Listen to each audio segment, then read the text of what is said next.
Joining us now on the Deseret First Credit Union hotline is superstar lawyer, cool guy overall, BYU basketball alumnus, and radio analyst Mark Durrant. Mark, nice to have you back on the program. How was the trip to the Bay Area? Well, I wish I could have you just walk around with me and introduce me to everyone I met like that. That was pretty nice. It's always a fun trip to Stockton. And nobody. And this one was no different. It was not. I get to go and lay around and sleep in and watch basketball and hang out with Greg Wrubell and Kyle Chilton. So that's a pretty good life. It is a good life. You're focusing in on the positives, and I appreciate that, Mark. Speaking of negatives, let's talk about the game itself. Yeah. Where do you start to look at why BYU lost this game? Well, I went to the shoot-around, like I said, and I was so impressed with how hard they were going and how, lasered in with the coach and working on the things that Pacific likes to do. And I don't know that I've ever seen a better shoot-around, and yet you come out and the first half it's really weird. I mean, as a player, you're really trying to get up for every game, and it just happens. You just come out in some games, there's just a malaise that sits on your team, and you're trying to get out of it, but it's just not working. And then you got a Pacific team that, they know that they probably not going to beat St. Mary's or Gonzaga, but I think they probably think, well, we got a chance at BYU, so let's really get after it. We haven't had a good season, but this could be a big win for us. We're at home, and they just took it to BYU, just really physical, and put it on the floor and went hard to the hoop and crashed the boards. And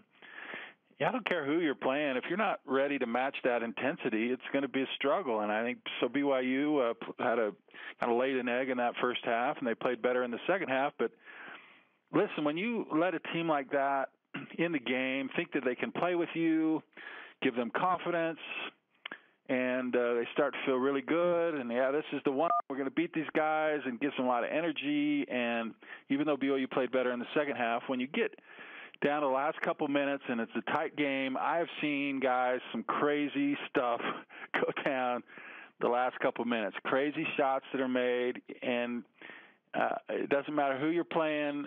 Once you're in that type of game, anything can happen. Even Spencer could get out there and make a crazy shot and win a game for a team. Yeah. I mean, that's the kind of crazy level I'm talking about. So, Pacific made some shots that they shouldn't have made. They're kind of falling backwards and throw it up over their head, and it goes in. But that's the kind of crazy stuff that happens. Now, if you're up 10 or 15 like you should be, that's really cute. Oh, he made a crazy shot. That's funny. But when it's tied and they make that shot, you're just like, oh man, this is killing me. And you just leave yourself up to the fates at that point, because shots go in that maybe shouldn't go in, and your shots don't go in. But when you've put yourself in that situation, then you just kind of have to hope it goes your way, and it didn't go BYU's way against Pacific, and that's a tough one to swallow. It really was. Mark Durrant with us on BYU Sports Nation, discussing BYU Pacific and what's next for the Cougars after a 2-2 start in West Coast Conference play. We have been discussing, very energetically, animated, the improvement of BYU basketball and how you measure that. Mark, how do you measure improvement for BYU basketball from last season to this? Well, there was a Supreme Court justice in an obscenity case asking how he determined what obscene was. He says, I know it when I see it.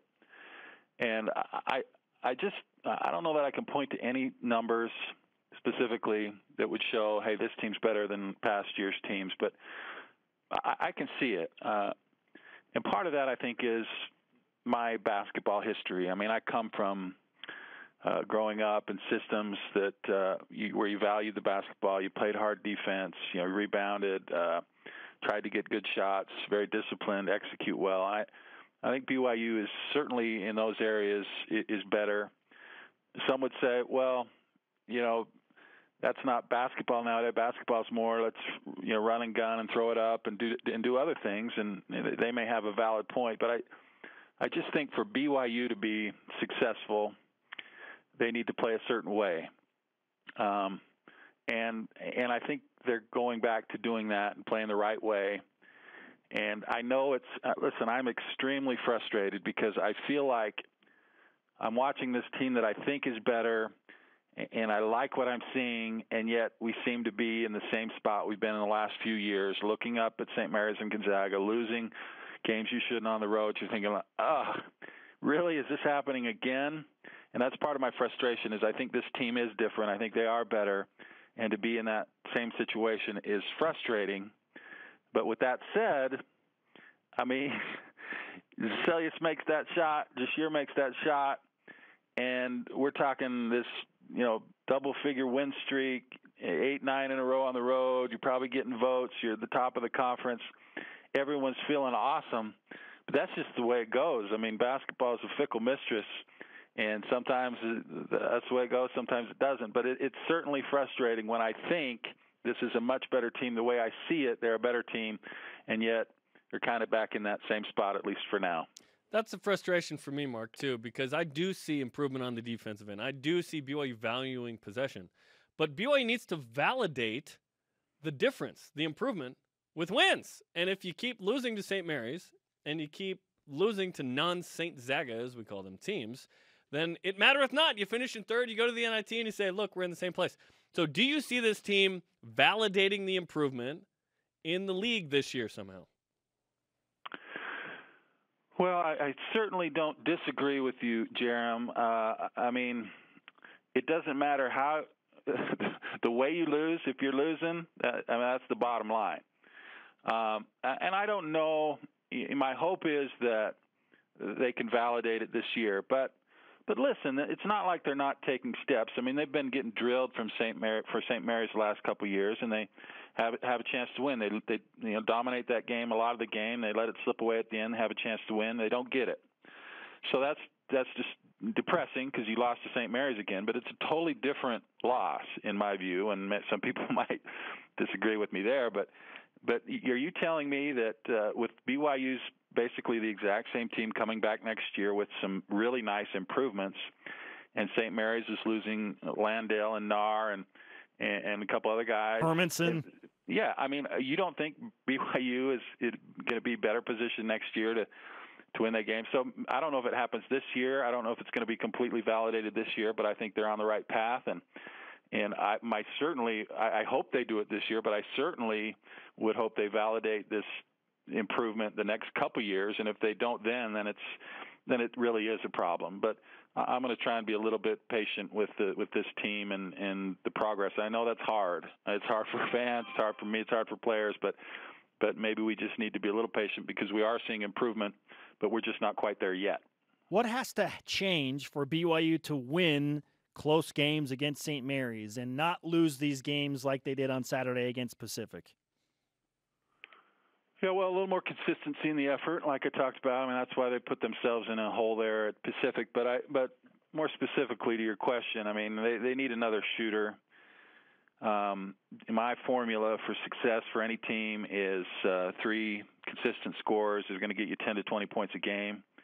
And Yoli and Elijah have been doing that. TJ has not been doing that. So the question is, can TJ come out of the funk? Can Zach Celius step in and come out of his funk? Do you need to go to the bench a little bit more with like a Rylan Bergerson, who I like? And but the fact is, if it's just going to be on the shoulders of Yoli and Elijah, it's hard for 2 guys to do that every night. So they just need another guy to step up and be a consistent scorer. And I'm frustrated with TJ. I know he's frustrated. Part of the frustration is because we know how good he is. When we saw it last year, he's an all-conference type player. He picked to be first-team all-conference. So it's not like we're having expectations for TJ that are super unrealistic. I mean, he's done it before. But I mean, unless they get somebody to step up in that consistent scoring role and have a real threat from the three-point line, it's going to be hard. You're going to have close games, and when you have close games, you're going to lose some of them. So, How much difference would there be for this BYU basketball team if Dalton Nixon were healthy and playing? Would they have won either of the games they had lost in conference? I don't know. I don't know the answer to that. I mean, what Dalton does give you is the kind of physical, aggressive type, really good rebounder, attacker, and I think that could have helped them against Pacific, certainly. But I think, Peyton came in, played well against St. Mary's, and Luke Worthington had a nice game against Pacific. But it would certainly give you more depth, more options. And you talk about a team like Pacific who doesn't shoot a lot of threes, just puts it on the floor and then goes and throws up a shot and then crashes the boards. Having someone like Dalton certainly could have helped. And maybe, we're only talking about a point or two. Can Dalton make a difference of a point or two? Absolutely. So it certainly hurts. And anytime you lose kind of a universal, what do they call the baseball guys that can play any position? Five-tool players. Yeah, five-tool player. He's that type of guy. So if your trouble is bench scoring, if your trouble is not having enough depth, if you lose a guy like Dalton, that can certainly affect what you're trying to do. Mark, we appreciate the time as always, my friend. We know you have important lawyer things to do. We're just glad you made it back from Stockton okay and ready to go again. Guys, it's always a pleasure. You're the best.